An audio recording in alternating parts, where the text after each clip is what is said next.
Good morning student. Power wiring का first numerical लेकर आज मैं आया हूँ। Numerical number 1। इसको हमें दो पार्ट में करने होंगे, इसलिए यहाँ पर मैं डाल दे रहा हूँ पार्ट 1। क्वेश्चन है, चित्र में प्रदर्शित एक पंपिंग सेट में लगी 5 HP मोटर का शक्ति तार स्थापन कीजिए। मतलब मोटर का जो रेटिंग है 5 HP है। यदि सप्लाई 400 वोल्ट 50 हर्ट्ज 3 फेज है। एक क्वेश्चन दे रखा है, इन्होंने एक फिगर दिया है और इस तरह से इन्होंने दिखाया है। ये जो क्रॉस का चिन्ह है ये शो कर रहा है कि सप्लाई यहाँ पर है, यानी दीवार से 0.5 मीटर की दूरी पर है, और यहाँ पे मोटर लगा हुआ है इस साइड की दीवार से 1 मीटर की दूरी पर। ये जो 1 मीटर शो कर रहा है दीवार के नीचे से आगे 1 मीटर। इस तरह से क्वेश्चन है। क्वेश्चन को हम स्टेप वाइज सॉल्व करेंगे। अब स्टेप वाइज सॉल्व करने का मतलब यह है कि आपको एग्जाम में स्टेप नहीं लिखना है, आप अपने नोटबुक में लिख सकते हैं। आपको अपनी याद करने के लिए, लर्न करने के लिए लिख सकते हैं, लेकिन एग्जाम में लिखने की इसकी आवश्यकता नहीं है स्टेप की। तो चलिए स्टेप 1 में आते हैं। पहला हमारा है एज्यूम्शन, जिसको हम कहते हैं पूर्वानुमान। पूरे ईडीडी में पूर्वानुमान के बिना काम ही नहीं चलेगा, सारी चीज एज्यूम्शन पर आधारित है। चलिए पूर्वानुमान में लेते हैं। हमने पहला लिया है let efficiency equal to 0.8 and cos phi equal to 0.8। Efficiency मतलब मोटर की दक्षता और cos फाई मतलब पावर फैक्टर। दूसरा पूर्वानुमान हमने लिया है लेट दी मेन स्विच, ध्यान से देखिएगा, let the main switch, motor switch and starter will be at the height of 1.5 metre from ground. माना कि मोटर का स्विच, मेन स्विच तथा स्टार्टर ग्राउंड से 1.5 मीटर की ऊंचाई पर स्थापित किए गए हैं। माना मैंने। फिर हमने तीसरा लिया है the motor shall be installed on the foundation.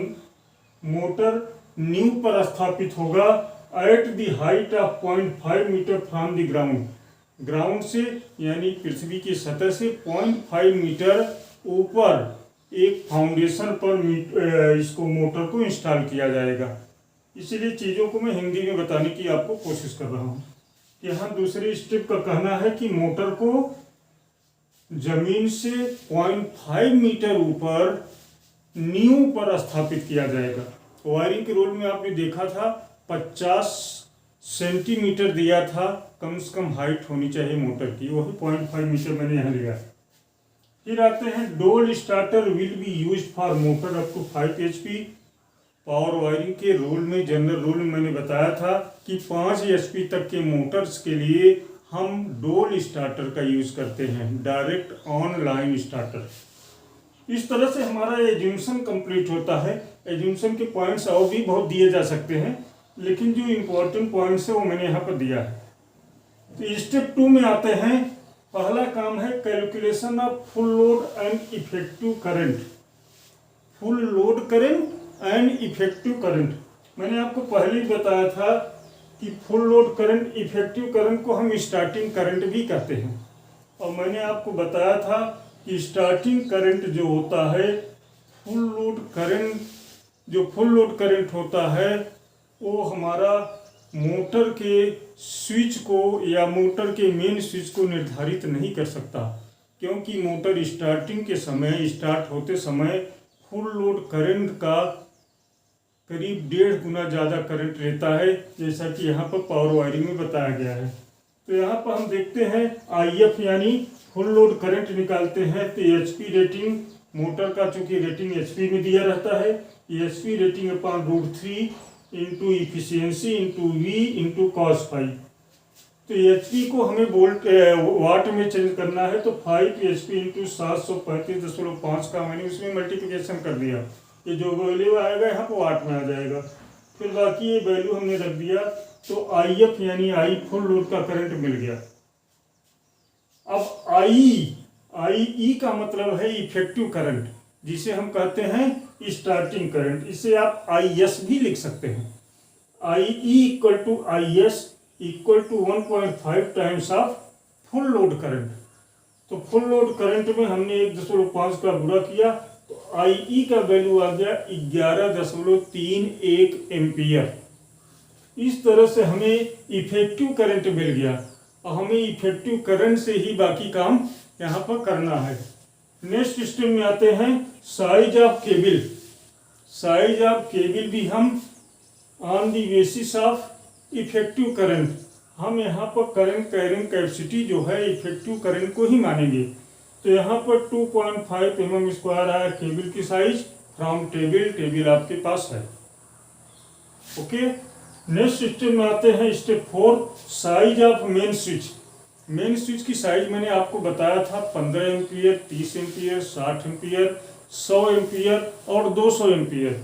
तो जो इफेक्टिव करंट का मान होता है उससे उसका साइज उसी से निकालते हैं, उससे हमेशा अधिक लेना चाहिए। तो 11 के ऊपर अगर आते हैं, 11.31 एम्पियर के ऊपर आते हैं तो पहली साइज हमें मिलती है 15 एम्पियर। तो यहाँ पर हमने ले लिया है 15 एम्पियर 500 वोल्ट TPIC। ये पहले ही आपको बोला हूँ triple pole iron clad switch लगता है, किसके लिए? पावर वायरिंग के लिए। यही अगर हमारा इंटरनल वायरिंग होता, घरों की वायरिंग होता, तो ये DPIC हो जाता है, यानी डबल पोल आयरन क्लैड, और यहाँ 500 वोल्ट की जगह 250 वोल्ट हो जाता। ओके, तो आगे हम बढ़ते हैं साइज ऑफ मोटर स्विच। जब मेन स्विच की जो साइज है, यहाँ पर मोटर स्विच की भी साइज वही रहेगी, क्योंकि एक ही मोटर इंस्टॉल करना है। अगर 2 मोटर इंस्टॉल करने होते तो मेन स्विच की साइज कुछ बढ़ जाती। कैसे बढ़ती? जब 2 मोटर इंस्टॉल करेंगे हम लोग तब देखेंगे। इस प्रकार से साइज ऑफ मोटर स्विच भी आ गया।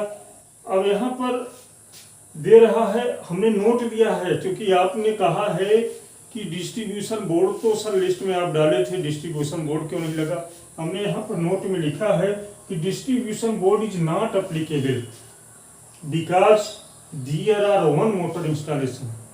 एक ही मोटर के इंस्टॉलेशन के लिए, एक ही सर्किट को बनाने के लिए हमें डिस्ट्रीब्यूशन बोर्ड की आवश्यकता नहीं पड़ती, क्योंकि एक मोटर के लिए एक परिपथ बनाना है। अगर एक मोटर से अधिक मोटर होते तो हम डिस्ट्रीब्यूशन बोर्ड लगाते, इसलिए डिस्ट्रीब्यूशन बोर्ड की साइज निकालने की आवश्यकता हमें नहीं पड़ी। तो पावर वायरिंग के पहले न्यूमेरिकल के पार्ट 1 में आज इतना ही।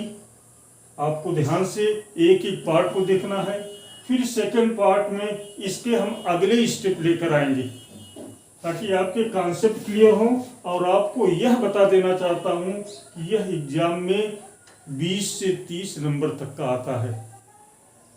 तो अगले लेक्चर में हम आपसे फिर मिलेंगे, तब तक के लिए धन्यवाद।